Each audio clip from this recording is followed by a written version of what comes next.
ನಮಸ್ಕಾರ, ನೀವ್ ಕೇಳ್ತಾ ಇದ್ದೀರಾ ಸಂದಿಲ್ ರೇಡಿಯೋ. ಇದು FM 93.4. ಇದು ಸಂದಿಲ್ ಸಮಾರಾಧನೆ, ಕಲೆಯೇ ನಮ್ಮ ಆರಾಧನೆ. ಹಳೆ ಹಾಡು ಹೊಸ ಹಾಡುಗಳ ಸಮಾಗಮ. ಇದು ಹಳೆಬೇರು ಹೊಸ ಚಿಗುರು. ಏನ್ sir, multi special hospital American Express Italian pizza ತಿನ್ನೋರು ಇವತ್ ದೇಸಿ ಟೀ ಕುಡಿಯಕ್ಕೆ ಬೀದಿಗಳು ಬಿಟ್ಟಿದ್ದಾರೆ. ಆರೋಗ್ಯಕ್ಕೆ ಯಾವ್ದು ಒಳ್ಳೇದು ಅಂತ ಮನವರಿಕೆ ಆಗಿರ್ಬೇಕು. ಕರೆಕ್ಟ್ ಆಗಿ ಹೇಳಿದ್ರಿ. ತಗೊಳ್ಳಿ ಚೇಂಜ್. ಬರೋಣ. ಸರ್. ಗುಟ್ಟೊಂದು ಹೇಳುವೆ ಪುಟಾಣಿ ಮಕ್ಕಳೇ, ಕೊಟ್ಟಿದ್ದು ತನಗೆ ಬಚ್ಚಿಟ್ಟಿದ್ದು ಬನ್ನಿ ಮೇಡಮ್, ಬನ್ನಿ ಸರ್. ಒಂದು 3 ಟೀ ಕೊಡಿ. 3 ಟೀನ ಸರ್? ಅದ್ರಲ್ಲೊಂದು ಜಿಂಜರ್ ಟೀ ಕೊಡಿ. ಹಬ್ಬಾ, ಯಾಕೋ ತುಂಬಾ ತಲೆ ನೋವ್ತಿದೆ. ಯಾಕೆ? ನಿನ್ನೆ ರಾತ್ರಿ ಬೇರೆ ನಿದ್ದೆ ಸರಿಯಾಗಿ ಆಗ್ಲಿಲ್ಲ. ನೆಕ್ಸ್ಟ್ ಮತ್ತು ಹಾಳಾದ ಮೆಡಿಕಲ್ ಕಾನ್ಫರೆನ್ಸ್ಗೆ ಹೋಗ್ಬೇಕು, ಅದು US ಗೆ. ವೀಸಾ ಕ್ಯೂನಲ್ಲಿ ನಿಂತು ನಿಂತು ಸೊಂಟ ಎಲ್ಲ ಬಿದ್ದು ಹೋಗಿದೆ. As if we doctors get sleep even otherwise. Sir, ಇದು ginger. Oh, thank you. Demonetisation ಆದ್ಮೇಲಂತೂ ಕೆಲವರಿಗೆ ನಿದ್ದೆ ತುಂಬಾ ಕಡಿಮೆ ಆಗ್ಬಿಟ್ಟಿದೆ. ಅರೆ, what nonsense.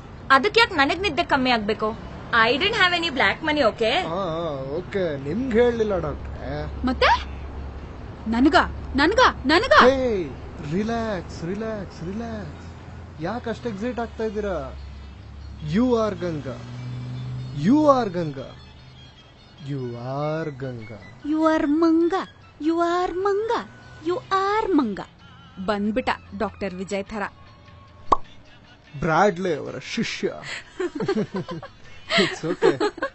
Jokes apart, it's good that something better is happening in the country. Yeah, actually. So we should support it, right? ಏನ್ ಗುಡ್ಡು, ಏನ್ ಬದ್ನೆಕಾಯೋ. ಯಾರೋ ಒಂದ್ 5% ಜನ ಬ್ಲಾಕ್ ಮನಿ ಇಟ್ಟಿದ್ದಾರೆ ಅಂತ ಉಳ್ದಿರೋ 95% ಪಾಪ್ಯುಲೇಷನ್ ಯಾಕೆ ಒದ್ದಾಡ್ಬೇಕು ಅಂತೀನಿ. Excuse me. ಅಲ್ಲ, where do you come up with all these things? 5% ಅಂತ ಹೇಗ್ ಗೊತ್ತಾಯ್ತು ನಿಮ್ಗೆ?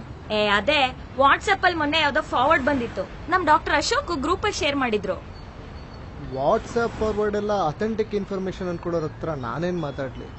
ಹೇ guys, relax. By the way, ಆ ಹೊಸ ಕಾಂಟ್ರವರ್ಸಿ ಗೊತ್ತಾಯ್ತಾ? ಡಾಕ್ಟರ್ ಅಶೋಕ್ದು. ಅಪೆಂಡಿಸೈಟಿಸ್ ಪೇಷಂಟ್ ತಾನೆ? Ya, so this guy had appendicitis and the appendix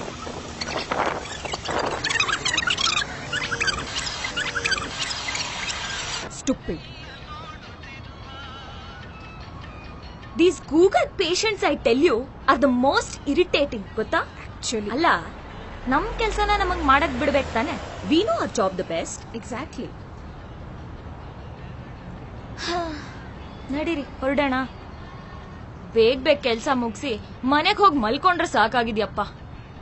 I really need a break. ಉಸಿರಾಡಕ್ಕೂ ಟೈಮ್ ಇಲ್ಲ, ಅಷ್ಟು ಕೆಲ್ಸ ಇದೆ. ಯಾವ್ದಾದ್ರೂ ಒಂದು ಹಾಲಿಡೇ ತಗೊಂಡ್ಬಿಡ್ತೀನಿ, ಒಂದಷ್ಟು ದಿನ ಆರಾಮಾಗಿದ್ಬಿಡ್ತೀನಿ. ಇದ್ರ ಮಧ್ಯ ಬ್ಯಾಂಕ್ ಬೇರೆ ಅಲಿಬೇಕು. Forget us, we at least have cards. What about the common man ಅಲ್ವಾ? ಏನ್ ಸರ್, ಕರೆಕ್ಟ್ ಅಲ್ವಾ? ಸ್ವಲ್ಪ ತೊಂದರೆ ಆಗಿದೆ ಮೇಡಮ್, ಬಟ್ ಏನ್ ಮಾಡೋದು, ದೇಶಕ್ಕೆ ಒಳ್ಳೇದಾಗುತ್ತೆ ಅಂದ್ರೆ ಸ್ವಲ್ಪ ಅಡ್ಜಸ್ಟ್ ಮಾಡ್ಕೋಬೇಕು. ಅಲ್ರಿ, ಯಾರು 5% ಜನ ಇಟ್ಟಿರೋ ಬ್ಲಾಕ್ ಮನಿಗೆ why should the 95% of us suffer? ಎಷ್ಟು ಜನ ಆದ್ರೂ ಬ್ಲಾಕ್ ಮನಿ ಇಟ್ಟಿರ್ಲಿ ಮೇಡಮ್, ಆದ್ರೆ ನಾವು ಈ ದೇಶದ ಪಾರ್ಟು, ಈ ಸಿಸ್ಟಮ್ ಪಾರ್ಟು. ಪ್ರತ್ಯಕ್ಷವಾಗಿ ಅಥವಾ ಪರೋಕ್ಷವಾಗಿ ನಾವು ಇದ್ರಲ್ಲಿ ಭಾಗಿಯಾಗಿದ್ದೀವಿ ಅಲ್ವಾ ಸರ್? ಮೇಡಮ್, ನಿಮ್ಮ ಅಪೆಂಡಿಸ್ಕ್ ಆಪರೇಷನ್ ಅಂದ್ರಲ್ಲ, ಅಪೆಂಡಿಸೈಟಿಸ್ ಆಪರೇಷನ್, ಅದು ಆಗ್ಲೇ ಫಾಸ್ಟ್ ಫಾರ್ವರ್ಡ್ ಅಲ್ಲಿ ಪ್ಲೇ ಮಾಡ್ಬಿಟ್ವಿ. ಈಗ ಡೀಟೇಲ್ ಆಗಿ ಇನ್ನೊಂದ್ಸಲ ಎಕ್ಸ್ಪ್ಲೈನ್ ಮಾಡ್ತೀರಾ ಮೇಡಮ್? ಬೈ ದ ವೇ, ಆ ಹೊಸ ಕಾಂಟ್ರವರ್ಸಿ ಗೊತ್ತಾಯ್ತಾ? ಡಾಕ್ಟರ್ ಅಶೋಕ್ದು. ಅಪೆಂಡಿಸೈಟಿಸ್ ಪೇಷಂಟ್ ತಾನೆ? Ya, so this guy had appendicitis and the appendix had to be removed immediately. But you know what, he's like general anaesthesia ಬೇಡ, ಲೋಕಲ್ಲೇ ಸಾಕು ಅಂತಾನೆ. I have read on Google, ನನಗೆಲ್ಲ ಗೊತ್ತಿದೆ ಅನ್ನೋ ತರ ಮಾತಾಡ್ತಾನೆ. ಎಷ್ಟ್ ಹೇಳಿದ್ರು ಹೀಸ್ ಜಸ್ಟ್ ನಾಟ್ ಲಿಸ್ನಿಂಗ್. ಬಾಡಿಯಲ್ಲಾಗಿರೋ ಒಂದ್ ಚಿಕ್ಕ ಪ್ರಾಬ್ಲಮ್ಗೆ ಇಡೀ ಬಾಡಿನೇ ಏನಕ್ಕೆ ಅನ್ಕಾನ್ಶಿಯಸ್ ಮಾಡ್ಬೇಕು ಅಂತಾನೆ. Stupid. These Google patients, I tell you, are the most irritating. ಗೊತ್ತಾ? ಅಲ್ವಾ ಮೇಡಮ್? ಒಂದ್ ಸಣ್ಣ ಪಾರ್ಟ್ ನ ತೆಗಿಯಕ್ಕೆ, ಒಂದ್ ಸಣ್ಣ ಆಪರೇಷನ್ ಮಾಡಕ್ಕೆ ಇಡೀ ದೇಹನೇ ಅನ್ಕಾನ್ಶಿಯಸ್ ಮಾಡಿಸ್ಬಿಡ್ತೀರಾ.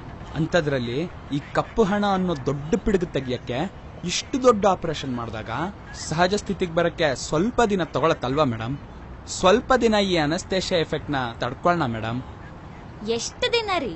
ಸಾಲ್ದು ಅಂತ ನಮ್ ದುಡ್ಡನ್ನ ಡ್ರಾ ಮಾಡೋದಕ್ಕೆ ಲಿಮಿಟ್ ಬೇರೆ ಅಲ್ಲ. ನಮ್ ದುಡ್ಡನ್ನ ನೀವು ಇಷ್ಟೇ ಡ್ರಾ ಮಾಡಿ ಅಷ್ಟೇ ಡ್ರಾ ಮಾಡಿ ಅಂತ ಹೇಳಕ್ಕೆ ಇವ್ರು ಯಾರು ಅಂತೀನಿ. ಮತ್ತೆ ಫ್ಲಾಶ್ ಬ್ಯಾಕ್ ಹೋಗೋಣ ಮೇಡಮ್. ಸರ್, ನಿಮ್ ಐಸಿಯು ಎಕ್ಸಾಂಪಲ್ ತುಂಬಾ ಚೆನ್ನಾಗಿತ್ತು, ಅದೊಂದ್ಸಲ ಹೇಳ್ತೀರಾ? ಮೊನ್ನೆ ಡಯಾಬಿಟಿಸ್ ಪೇಷಂಟ್ ಕೇಸ್ ಗೊತ್ತದ? ಕಿಡ್ನಿ ಟ್ರಾನ್ಸ್ಪ್ಲಾಂಟ್ ಮಾಡಬೇಕಿತ್ತು, 2 ಕಿಡ್ನಿ ಹಾಳಾಗೋಗಿದೆ. ಅದಲ್ಲದೆ ಹಳೆ ಡಾಕ್ಟರ್ ಸರಿಗ್ ಡಯಾಗ್ನೈಸ್ ಮಾಡಿಲ್ಲ. ಸುಮ್ನೆ ಡಯಾಲಿಸಿಸ್ ಮಾಡಿಸಿ they have just reaved money from. Ya, that was our team only. ನಮ್ ಸೀನಿಯರೇ ಅದನ್ನ ಇಮಿಡಿಯೇಟ್ ಆಗಿ ಡಯಾಗ್ನೈಸ್ ಮಾಡಿ ತಕ್ಷಣಕ್ಕೆ ಟ್ರಾನ್ಸ್ಪ್ಲಾಂಟ್ಗೂ ಅರೇಂಜ್ ಮಾಡಿ ಸಕ್ಸಸ್ಫುಲ್ ಆಗಿ ಆಪರೇಷನ್ ಮಾಡಿದ್ವಿ. ಐಸಿಯು ನಲ್ಲಿ ಇಟ್ಟಿದ್ರೆ ಅವ್ರ ಮನೆಯವ್ರು ಬಂದ್ ಒಂದೇ ಸಮ ಗಲಾಟೆ, ಪೇಷಂಟ್ ನ ನೋಡ್ಬೇಕು ಅಂತ. ಅಲ್ಲ, ಇಷ್ಟು ದಿನ ರೋಗ ಒಳಗೊಳಗೆ ಇದ್ದು ಡ್ಯಾಮೇಜ್ ಮಾಡಿರೋದನ್ನ ಮರ್ತೋದ್ರು. ಈ ಹಿಂದೆ ಯಾವ್ದೋ ಡಾಕ್ಟರ್ಸ್ ಹತ್ರ ತೋರ್ಸಿದ್ರಲ್ಲ, ಅವರು ಚೆನ್ನಾಗಿ ಮಿಸ್ಗೈಡ್ ಮಾಡಿ ಸರಿಯಾಗಿ ದುಡ್ಡು ಕಿತ್ತಿದ್ದಾರೆ. ಅವ್ರ ಹತ್ರ ಒದ್ದಾಡಿರೋದನ್ನೆಲ್ಲ ಮರ್ತ ಹೋಗ್ಬಿಟ್ರು.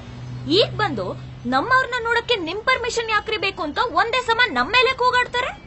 ಅನ್ಸಿವಿಲೈಸ್ people, I tell you. Serious. Ya, ಅಲ್ವಾ ಮೇಡಮ್? 60 ವರ್ಷದಿಂದ ಬೆಳ್ಕೊಂಡಿರೋ ಪಿಡುಗು ಮೇಡಮ್ ಇದು. ಒಂದು 50 ದಿನ ಸಹಕಾರ ಕೊಡಕ್ಕಾಗಲ್ವಾ ಸರ್? ಲಕ್ಷಾಂತರ ಕೋಟಿ ಸ್ಕ್ಯಾಮ್ಗಳು ನಡೆಸ್ತಿದ್ದಾಗ ನಮಗ್ ಪ್ರಾಬ್ಲಮ್ ಇರಲಿಲ್ಲ. ಅದು ನಿಮ್ ಡಯಾಬಿಟಿಸ್ ತರಾನೇ ಒಳೊಳಗೆ ದೇಶ ತಿಂತಿತ್ತು ಮೇಡಮ್. ಈಗ ಹೊಸ ಡಾಕ್ಟರ್ ಬಂದು ನೀವು ಕಿಡ್ನಿ ಟ್ರಾನ್ಸ್ಪ್ಲಾಂಟ್ ಮಾಡ್ದಂಗೆ ಅವರು ನೋಟ್ ರೀಪ್ಲೇಸ್ ಮಾಡಿದ್ದಾರೆ. ಒಂದ್ ಸಣ್ಣ ದೇಹ ಆಪರೇಟ್ ಮಾಡಿದ್ರೇನೆ ಎಷ್ಟೊಂದ್ ದಿನ ಐಸಿಯುಲ್ ಇಡ್ತೀರಾ. ಇಷ್ಟು ದೊಡ್ಡ ದೇಶಕ್ಕೆ ಇಷ್ಟು ದೊಡ್ಡ ಆಪರೇಷನ್ ಮಾಡಿದಾಗ ಒಂದ್ 50 ದಿನ ತೊಂದರೆ ಆಗ್ದಿರ ಇರತ್ತಾ ಸರ್? 60 ವರ್ಷದಿಂದಾನೇ ಒಳಗಿಂದಾನೇ ತಿಂತಿದ್ದ ರೋಗ ಟ್ರೀಟ್ಮೆಂಟ್ ಕೊಟ್ಟು ಒಂದ್ 50 ದಿನ ದೇಶನ ಐಸಿಯುಲ್ ಇಟ್ರೆ ತಪ್ಪಾ ಸರ್? ಹೌದಪ್ಪ. ಇರೋ ಬರೋ ಕೆಲ್ಸ ಎಲ್ಲ ಬಿಟ್ಟು ಆಫ್ಟರ್ ಆಲ್ 2,000 ರೂಪಾಯಿ ತಗೊಳಕ್ಕೋಸ್ಕರ ಕ್ಯೂನಲ್ಲಿ ಹೋಗಿ ನಿಂತ್ಕೊಂತೀವಿ.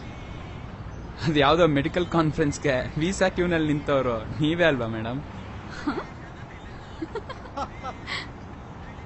ಸರ್, ಆ ಮಾತೆಲ್ಲ ಬೇಡ. See, we are not blaming the move. In fact we all are supporting it. ಆದ್ರೆ ನಾನ್ ಅನ್ಕೊಂಡಿದ್ದೇನ್ ಗೊತ್ತಾ, they could have flushed in more 100s and 500s to the bank. ಸ್ವಲ್ಪ ಇನ್ಕನ್ವೀನಿಯನ್ಸ್ ಕಮ್ಮಿ ಆಗಿರ್ತಿತ್ತು. They could have been a little more prepared ಅಂತ ಅನ್ಸುತ್ತೆ. ಮಾತಲ್ಲೇ ಮನೆ ಕಟ್ಟೋ ದೇಶ ಮೇಡಮ್ ನಮ್ದು. ಅಲ್ಲ ಮೇಡಮ್, ಈ 10 ನಿಮಿಷದಲ್ಲಿ ನಿಮ್ಮ ಆಸ್ಪತ್ರೆಯಲ್ಲಿ ಏನೇನ್ ನಡೆಯುತ್ತೆ ಅಂತೆಲ್ಲ ಸೀಕ್ರೆಟ್ಸ್ ನ ಒಬ್ಬ ಟೀ ಅಂಗಡಿಯವನ್ ಮುಂದೆ ನೀವೇ ಬಿಚ್ಚಿಟ್ರಿ. ಅಷ್ಟ್ ಈಸಿಯಾಗಿ ಸೀಕ್ರೆಟ್ಸ್ ಲೀಕ್ ಆಗೋ ದೇಶ ನಮ್ದು.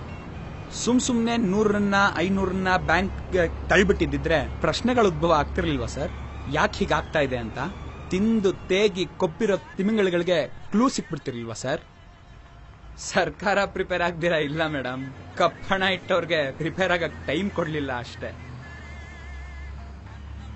ಒಂದ್ ಮಾತು ಹೇಳ ಸರ್, ಇಷ್ಟು ದೊಡ್ಡ ದೇಶನ ಮಂತ್ರದಂಡ ಎತ್ಕೊಂಡು ಬದಲಾಯಿಸಕ್ ಆಗತ್ತಾ ಸರ್? ಅಲ್ಲ ಮೇಡಮ್, 10-12 ಅವರ್ ದುಡಿಯೋ ನಿಮಗೇನೆ ಸ್ಟ್ರೆಸ್ಸು. ವರ್ಷಕ್ಕೊಂದ್ಸಲ ಫಾರಿನ್ ಟ್ರಿಪ್ ಹೋಗೋಕೆ ಅದೇನೋ ಜೆಟ್ಲ್ಯಾಗು. ವಾರಕ್ಕೆ 2 ದಿನ ರಜಾ ತಗೊಂಡ್ರು ಫ್ಯಾಮಿಲಿ ಲೈಫ್ ಇಲ್ಲ ಅಂತ ಒದ್ದಾಡ್ತೀರಾ. ಅಂತದ್ರಲ್ಲಿ ದೇಶಕ್ಕೋಸ್ಕರ ಫ್ಯಾಮಿಲಿನೇ ಬಿಟ್ಟು ರಜಾನು ತಗೊಳ್ದಿರಾ ದಿನಕ್ಕೆ 18 ಅವರ್ ದುಡ್ದು ಟೈಮ್ ವೇಸ್ಟ್ ಮಾಡಬಾರ್ದು ಅಂತ ನಿದ್ದೆ ಮಾಡೋ ಟೈಮಲ್ಲಿ ಫಾರಿನ್ ದೇಶಕ್ಕೆ ಹೋಗಿ ದೇಶಕ್ಕೋಸ್ಕರ ಇಷ್ಟೆಲ್ಲ ಕಷ್ಟಪಡ್ತಿರೋ ಒಬ್ಬ ಮನುಷ್ಯಂಗೆ ಸ್ವಲ್ಪ ಸಹಕಾರ ಕೊಡೋಣ ಮೇಡಮ್. ನಾವು 1 ಹೆಜ್ಜೆ ಮುಂದೆ ಇಟ್ರೆ ದೇಶ 121 ಕೋಟಿ ಹೆಜ್ಜೆ ಮುಂದೆ ಇಡತ್ತೆ ಮೇಡಮ್.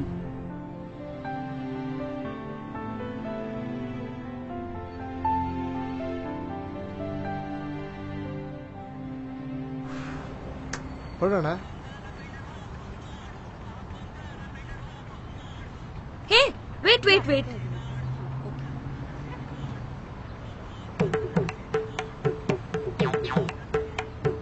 ಚೇಂಜ್ ಇಲ್ವಾ ಸರ್? ಏನು ಚೇಂಜ್ ಇಲ್ವಾ? ಇಷ್ಟೊತ್ತು ಭಾಷಣ ಮಾಡ್ದಂಗಲ್ಲಪ್ಪ. There are some practical problems of demonetisation. ನೋಡಿ, ನನ್ ಹತ್ರ ಚೇಂಜ್ ಇಲ್ಲ. ತಗೊಳ್ಳೋ ಹಾಗಿದ್ರೆ ಇದನ್ ತಗೊಳ್ಳಿ, ಇಲ್ದಿದ್ರೆ ಲೆಕ್ಕ ಬರ್ಕೊಳ್ಳಿ. ಲೆಕ್ಕ ಎಲ್ಲ ಏನ್ ಬೇಡ ಮೇಡಮ್, ನನ್ ಜನ್ಧನ್ ಅಕೌಂಟ್ ನಂಬರ್ ಕೊಡ್ತೀನಿ, ನೆಟ್ ಟ್ರಾನ್ಸ್ಫರ್ ಮಾಡ್ಬಿಡಿ.